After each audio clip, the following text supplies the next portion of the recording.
2026-এর বিধানসভা ভোট, কিন্তু এখনো পর্যন্ত রাজ্য কমিটি হচ্ছে না কেন? শোনা যাচ্ছে অনেকেরই নাকি সংগঠনের কাজে অনীহা, কিন্তু টিকিট পেতে মরিয়া। এতে কি সংগঠন দুর্বল হচ্ছে না? জবাবে দিলীপ ঘোষ বলেন, বিজেপিতে রাজ্য কমিটি পাল্টায়, যাদের রাজ্য কমিটি সারা জীবন থাকে তাদের বদলের প্রশ্ন নেই। আমরা পরিবর্তন করি, তাই পরিবর্তনের স্বপ্নও দেখি। বিজেপিতে প্রতি 3 বছরের নতুন লোকেদের নিয়ে আবার কাজ শুরু করে। প্রসেস শুরু হয়েছে, সর্বভারতীয় স্তর পর্যন্ত চলবে। মঙ্গলবার 9 সেপ্টেম্বর ইকো পার্কে প্রাতঃভ্রমণে সেই মন্তব্য করলেন বিজেপি নেতা দিলীপ ঘোষ। কি বললেন শুনবো। বন্ধুগণ, 26-এ বিজেপি পশ্চিমবাংলায় আসার স্বপ্ন দেখছে, অথচ এখনো পর্যন্ত রাজ্য কমিটি গঠন হলো না। যথেষ্ট প্রস্তুত বিজেপি? রাজ্য কমিটি আমাদের পাল্টায়, যাদের পাল্টায় না সারা জীবন থাকে তাদের পরিবর্তনের প্রশ্ন নেই। আমরা পরিবর্তন করি, তাই পরিবর্তনের স্বপ্নও দেখি। ভারতীয় জনতা পার্টি প্রতি 3 বছরে নতুন লোকেদের নিয়ে আবার কাজ শুরু করে। এই প্রসেস চলেছে, সর্বভারতীয় স্তর পর্যন্ত চলবে। 26-এ বিজেপি পশ্চিমবাংলায় আসার স্বপ্ন দেখছে, অথচ এখনো পর্যন্ত রাজ্য কমিটি গঠন হলো না। যথেষ্ট প্রস্তুত বিজেপি? রাজ্য কমিটি আমাদের পাল্টায়, যাদের পাল্টায় না সারা জীবন থাকে তাদের পরিবর্তনের প্রশ্ন নেই। আমরা পরিবর্তন করি, তাই পরিবর্তনের স্বপ্নও দেখি। ভারতীয় জনতা পার্টি প্রতি 3 বছরে নতুন লোকেদের নিয়ে আবার কাজ শুরু করে। এই প্রসেস চলেছে, সর্বভারতীয় স্তর পর্যন্ত চলবে। 2025-এর মহালয়ার ঠিক পরই রাজ্যে আসছেন কেন্দ্রীয় স্বরাষ্ট্রমন্ত্রী অমিত শাহ। বেশ কয়েকটা দুর্গাপুজোর উদ্বোধন করবেন তিনি। তালিকায় রয়েছে লেবুতলা সন্তোষ মিত্র স্কোয়ারে সজল ঘোষের পুজো ও সল্টলেকে ইজেট সেসের পুজো। কিন্তু এই পুজোর আগেই নতুন রাজ্য কমিটি গঠন করতে তৎপর হয়েছেন রাজ্য বিজেপির সভাপতি শ্রমিক ভট্টাচার্য। সূত্রের খবর, মহিলা যুব মোর্চা সহ সাংগঠনিক স্তরে ব্যাপক রদবদল ঘটানো হতে পারে। সরিয়ে দেওয়া হতে পারে বঙ্গ বিজেপির 5 জন সাধারণ সম্পাদককে। এছাড়া নির্বাচনের মাধ্যমে যে 43 জন জেলা সাংগঠনিক সভাপতি বাছা হয়েছে তাদের মধ্যে থেকে 15 জনকে সরিয়ে দেওয়া হতে পারে। যদিও তাদের সরানো হবে কবে সে বিষয়ে এখনো পর্যন্ত কোনো নাম জানা যায়নি। তবে সূত্রের খবর, ইতিমধ্যে যে সমস্ত জেলা সভাপতির বিরুদ্ধে অভিযোগপত্র জমা পড়েছে, মূলত সেই সব জেলা সভাপতিকে সরানো হতে পারে। সেই তালিকাও তৈরি হয়ে গিয়েছে। জানা গিয়েছে এই তালিকায় থাকা নামগুলোর মধ্যে রয়েছেন প্রাক্তন রাজ্য সভাপতি সুকান্ত মজুমদারের ঘনিষ্ঠদের নাম। এবং ইতিমধ্যেই প্রত্যেকটা রাজনৈতিক দলই একেবারে কোমর বেঁধে নেমে পড়েছে সংগঠনকে গোছাতে। বিজেপিও ইতিমধ্যে তৈরি, তারা ইতিমধ্যেই সংগঠনের কাজে জোর দিয়েছেন। সামনেই পুজো এবং তারপরেই কিন্তু পুরোদমে শুরু হয়ে যাবে বিধানসভা নির্বাচনের প্রস্তুতি।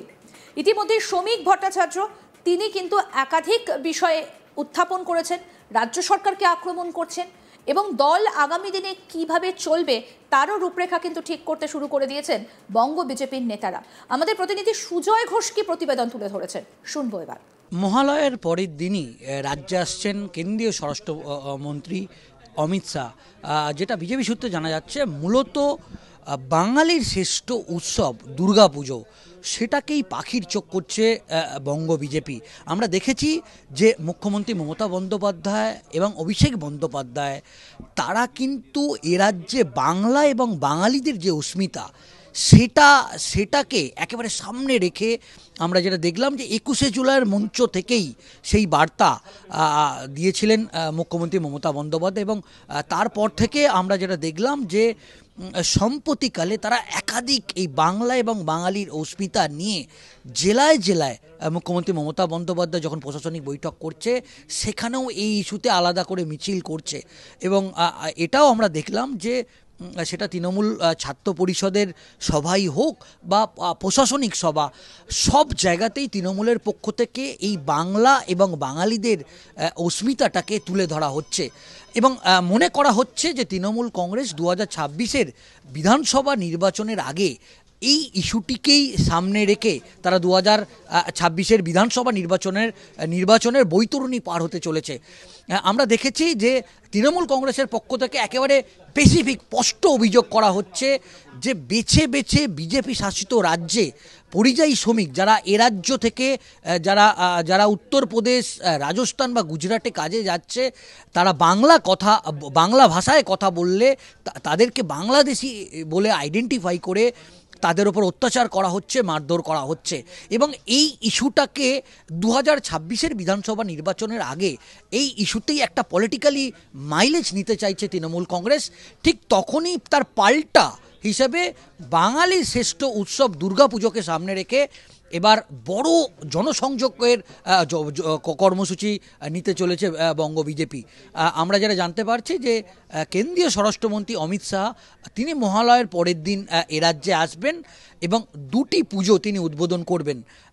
আমরা জানি যে সন্তোষ মিত্র স্কোয়ার, যেটা আমরা জানি যে লেবুতলা পার্কের পুজো নামে পরিচিত, সজল ঘোষের পুজো, সেই পুজোর যেরকম উদ্বোধন করবেন এবং বিজেপির পক্ষ থেকে একটি ইজেডসিসি প্রেক্ষাগৃহে আমরা জানি যে এই পুজোটা অনেক দিন আগে থেকেই হয়েছিল, কিন্তু সেই পুজো বন্ধ হয়ে গেলেও এবার সেই পুজোর সূচনা করা হয়েছে এবং রুদ্রনীল ঘোষ এই পুজোর কনভেনার এবং সেই পুজোরও উদ্বোধন করবেন কেন্দ্রীয় স্বরাষ্ট্রমন্ত্রী অমিত শাহ।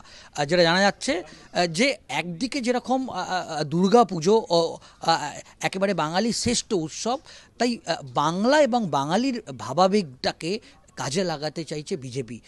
তবে এখনই এটা পলিটিক্যালি তারা কতটা গেইন করতে পারে, কারণ ইতিমধ্যেই আমরা দেখেছি যে দুর্গা পুজো কমিটিগুলোকে 1,10,000 টাকা করে মুখ্যমন্ত্রী মমতা বন্দ্যোপাধ্যায় তিনি একটা অনুদান দেন এবং সেটা ইতিমধ্যেই বিজেপি অভিযোগ করেছেন মূলত ক্লাবগুলোকে দখল রাখার জন্যই তৃণমূল কংগ্রেস বা মুখ্যমন্ত্রী মমতা বন্দ্যোপাধ্যায়ের এই প্রয়াস, এবং কোষাগার থেকে কয়েক লক্ষ কোটি টাকা এই জন্যে বেরিয়ে যায়। এটা জনগণের টাকা এবং সেই জনগণের টাকা পুজো কমিটিগুলোকে দেওয়া হয় বলে বিজেপির তরফ থেকে অভিযোগ করা হয়। অন্যদিকে যখন দুর্গা পুজো একেবারে কড়া নাড়ছে, ঠিক সেই সময়তেই আমরা জানি যে বিজেপির যে রাজ্য কমিটি, সেই রাজ্য কমিটির খুব শীঘ্রই নতুন রাজ্য কমিটি আনুষ্ঠানিকভাবে ঘোষণা হবে। শ্রমিক ভট্টাচার্যের নেতৃত্বে নতুন রাজ্য কমিটিতে একাধিক রদবদল দেখা যেতে পারে বলে জানা যাচ্ছে যে 5 জন সাধারণ সম্পাদক ছিল, সেই 5 জন সাধারণ সম্পাদককেই সরিয়ে দেওয়া হতে পারে বলে খবর, এবং শাখা সংগঠন, মহিলা মোর্চা, যুব মোর্চা একেবারে ঢেলে সাজানো হবে, নতুন মুখকে গুরুত্ব দেওয়া হবে। অন্যদিকে এটাও জানা যাচ্ছে যে আমরা জানি যে 43 জন যে বিজেপি সাংগঠনিক জেলা সভাপতি আছে, সেই জেলা সভাপতি যে তাদেরকে কিন্তু ইতিমধ্যেই নির্বাচনের মাধ্যমে নতুন 43 জন সাংগঠনিক জেলা সভাপতি, নবনির্বাচিত জেলা সভাপতি আনুষ্ঠানিকভাবে অভিষেক ঘটেছে। সেক্ষেত্রে সেই জেলা সভাপতির মধ্যে 43 জন জেলা সভাপতির মধ্যে অন্তত 10 থেকে 15 জনকে সরিয়ে দেওয়া হতে পারে বলে খবর, এবং সেখানে নতুন জেলা সভাপতি করা হবে। ইতিমধ্যেই যেটা আমরা বঙ্গ বিজেপি রাজ্য দপ্তরে কান পাতলি শুনতে পাচ্ছি যে অধিকাংশ জেলা সভাপতি বেশ কিছু জেলা সভাপতি সুকান্ত মজুমদার এবং অমিতাভ চক্রবর্তী ঘনিষ্ঠ। সেক্ষেত্রে শ্রমিক ভট্টাচার্য নতুন রাজ্য সভাপতি হওয়ার ফলে শ্রমিক ভট্টাচার্য তার যে নতুন টিম, সেই টিমকে কিন্তু এবার কাজে লাগাতে চলেছে।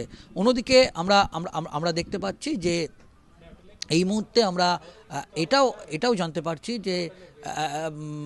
যে নতুন সংগঠনকে পুজোর আগেই ঢেলে সাজাতে ইতিমধ্যেই দিল্লির বিজেপির কেন্দ্রীয় নেতৃত্বের সঙ্গে দফায় দফায় বৈঠক করছে বঙ্গ বিজেপির নেতারা, এবং শ্রমিক ভট্টাচার্য তিনি নতুন কমিটি তৈরি করতে কেন্দ্রীয় স্বরাষ্ট্রমন্ত্রী অমিত শাহের সঙ্গেও একটি বৈঠক করেছে বলে জানা যাচ্ছে। আরও আপডেট পেতে দেখতে থাকুন আজ তাক বাংলা, সাবস্ক্রাইব করুন, নোটিফিকেশন পেতে বেল বাটন অপশন প্রেস করুন।